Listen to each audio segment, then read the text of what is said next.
Urianger, are you in? Unto a world weary of heroes, a hero wends her way. The Exarch did send word that thou wouldst seek me out, but ne'er did I imagine thou wouldst arrive so soon.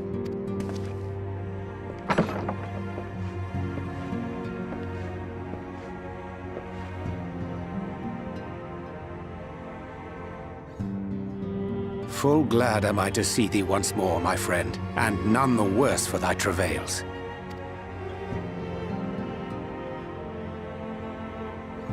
Run along, Minfilia. We will meet you outside. But... Another one for you to imbue, if you'd be so kind.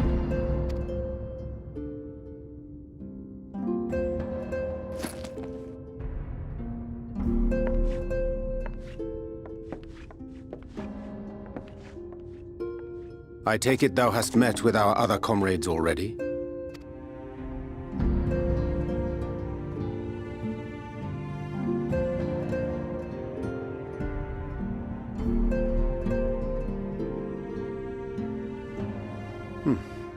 That Master Alphino and Mistress Alize now travel in thy company is of great comfort to me.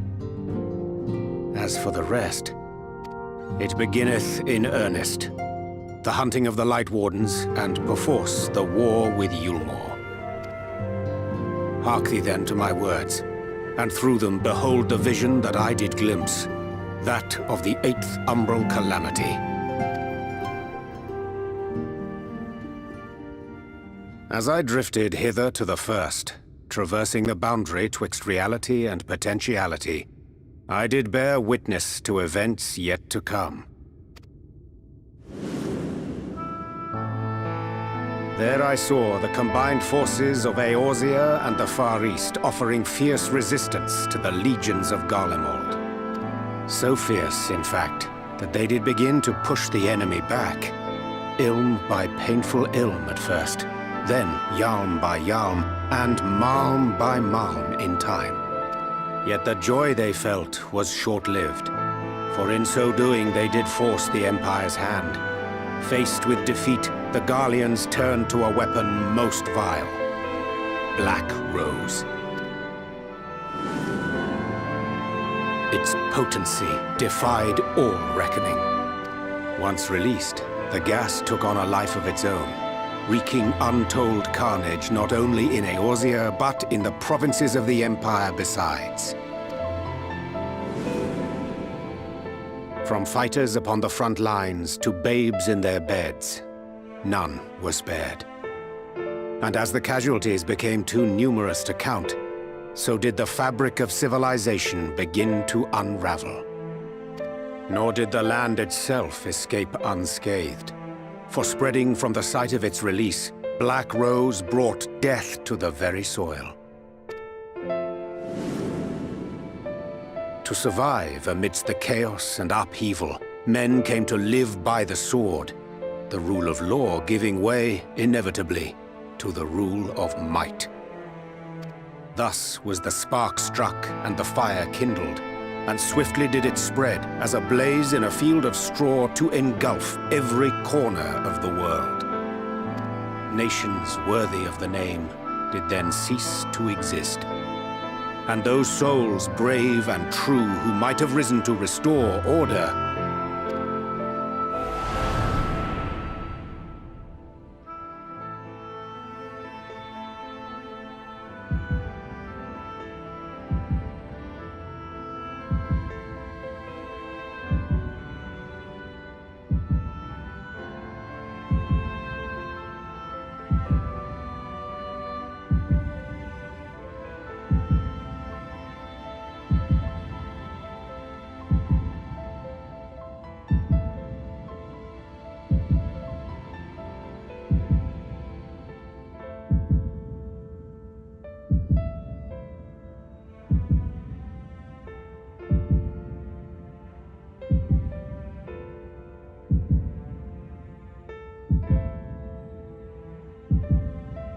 were no more.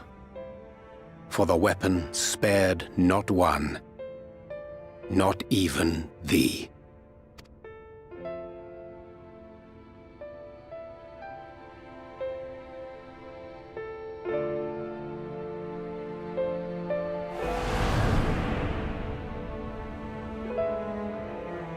An endless age of war, begotten by the blight of Black Rose. Such is the legacy of the 8th Umbral Calamity which I did behold.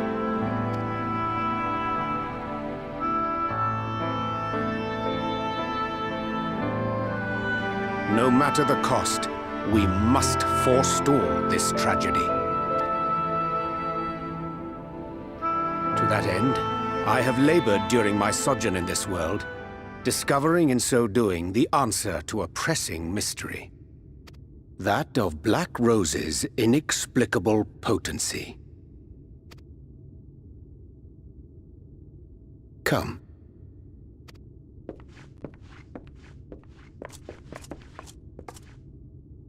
Dost thou recognize yonder chart?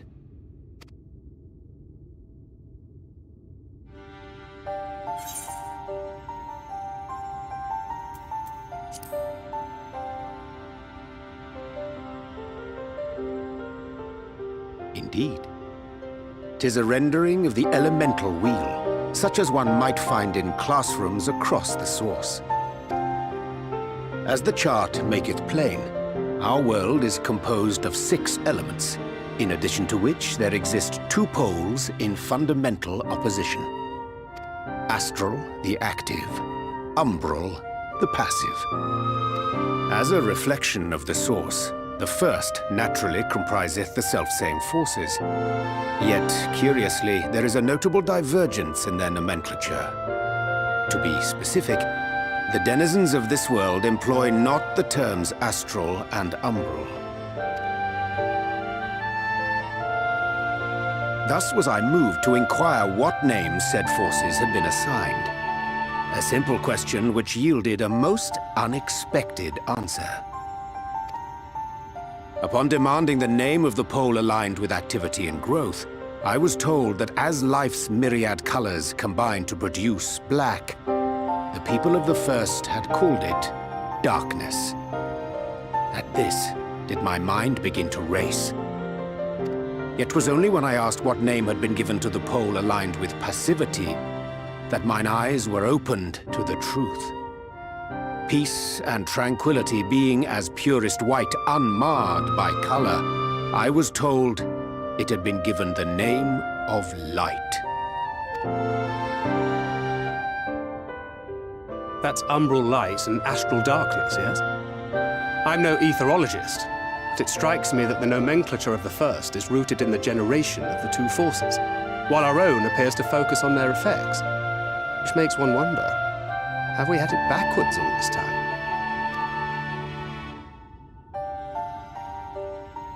"'Tis indeed a compelling question, and one which beareth closer examination. Yet what knowledge we already possess sufficeth to explain the chain of events.